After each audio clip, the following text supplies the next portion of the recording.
Hello everyone, welcome to my channel Travel with Anna. Today we are heading for Longmen Grottoes, the finest example of Chinese Buddhist stone art.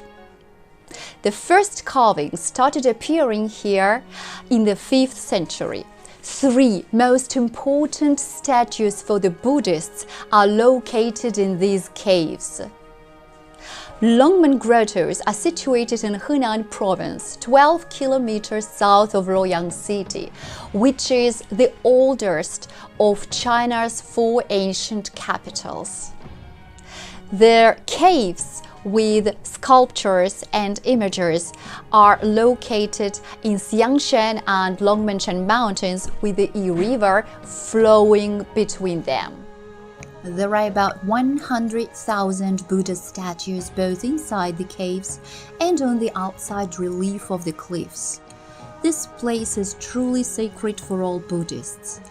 A majority of the caves were carved into the face of Mount Longmen on the west side of the Yi River. The smallest statue is 2.5 centimeters high and the biggest one is 17 meters high. This is an example of an outside relief statue approximately 20 centimeters high.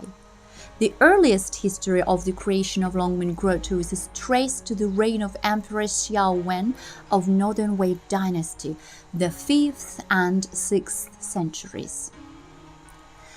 The inscriptions on the walls tell a story why they were carved.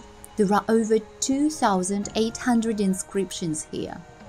9 pieces of what is called 20 calligraphic gem in the Longmen Grottoes are stored in this cave.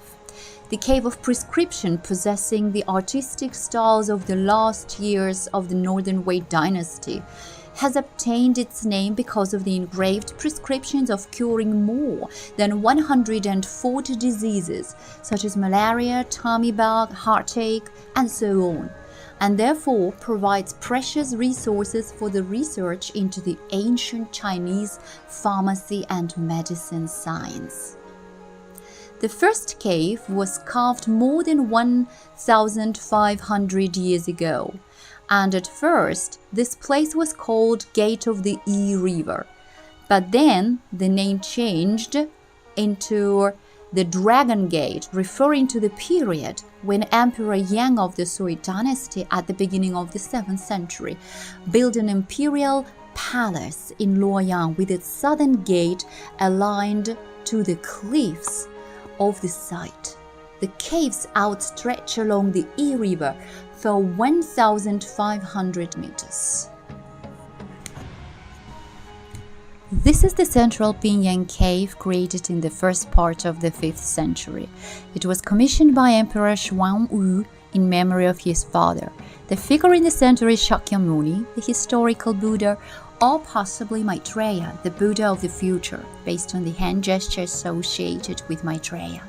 He is assisted by 2 bodhisattvas and 2 disciples. The cave is 12 meters high. Before, this composition of 5 figures was all in bright colors which faded away with the time. Look at these caves. Don't they remind you of beehive with cells? This stone plate is a bright example of the calligraphy of the Tang dynasty. It is 2 meters 80 centimeters high. I'd like to pay your attention to the fact that in each niche behind this plate, there is a statue of Buddha, small and bigger. Where did this practice of carving grottos come from? Actually, it originated in India and came to China in the 1st century of our era. Buddhists used these grottos as temples. Emperors and distinguished rich people immortalized themselves and the history of their times by carving Buddha statues and compositions in stone. Nowadays, hundreds of thousands of tourists visit these grottos to watch and learn how these sculptures had been created throughout history. Isn't this cave impressive? It is the biggest temple and is called Fengxiangsi, located on the southern floor of the West Hill. This gigantic Buddha is 17 meters high with a 4-meter head. There is an interesting story behind it. The name of this Buddha is Vairocana, which means radiant Buddha, and he is the universal Buddha symbolizing the power and the dominance of this religion. This composition was created under the patronage of Emperor Gaozong and his wife, future Empress Wu Zaijian, who wanted to embody her name in centuries, and so, according to the legend, this Buddha is a model of her face. Due to its smile, it has even been referred to as Mona Lisa of the East. By placing Vairocana in the center and creating this temple, Empress Wu Zaijian put herself on the central stage of that society. Interestingly, there are 15,000 more small Buddhas here. Vairocana is accompanied by monk, bodhisattva, and celestial kings, Vajrapani and Vaisravana. Vaisravana on the left is holding a stupa in his hand, while Vajrapani on the right is looking confidently and securely, able to wield a thunderbolt. The bodhisattva on the left of the main image of Buddha is decorated with a crown and pearls, also shown as a divine person trampling an evil spirit. The main Vairocana image's features are plumpish and of peaceful and natural expression. Each of the other large statues are carved with expressions matching their representative roles. Look at this! What do you think is going on?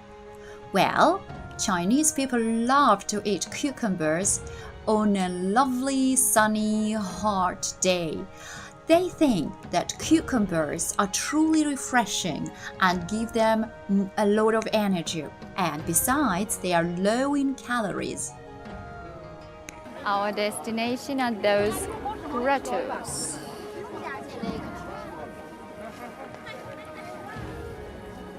There's a temple up there.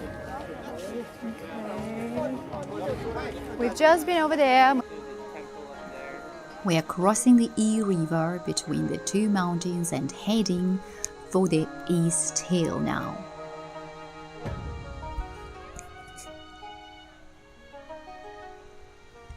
Going up and down again. Sometimes a stair can reach up to 25 and even 30 centimeters in height. Can you imagine how hard it may be to go upstairs? The grottoes on the west side were used for ceremonies which honored the dead, while the caves carved on Mount Xian to the east were home to a large community of Buddhist monks of various sects. There is a great number of pagodas on this embankment. To be accurate, more than 60 altogether. These pagodas are mostly 3 to 5 layer buildings. There are two versions of the meaning of the word pagoda. In accord with the first one, pagoda means octagonal tower. The second suggestion says that pagoda means sacred place, temple. Chinese people pray here and burn aroma candles and sticks. The first pagodas were built from wood, followed by stone and bricks. Hope you enjoyed roaming about these grottoes, which impressed me deeply.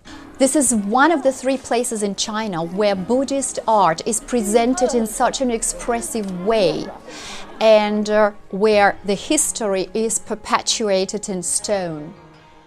I can hardly even imagine how these sculptures had been carved, and that each of them keeps a secret of somebody's life which may stay uncovered forever. If you like discovering new places, then subscribe to my channel and travel with me. If English is not your native language and you want to learn it, or if you are a teacher of English as a foreign language looking for inspiration, then join me on my other channel, Live English with Anna Jazzy. Bye! Yours, Anna Jazzy.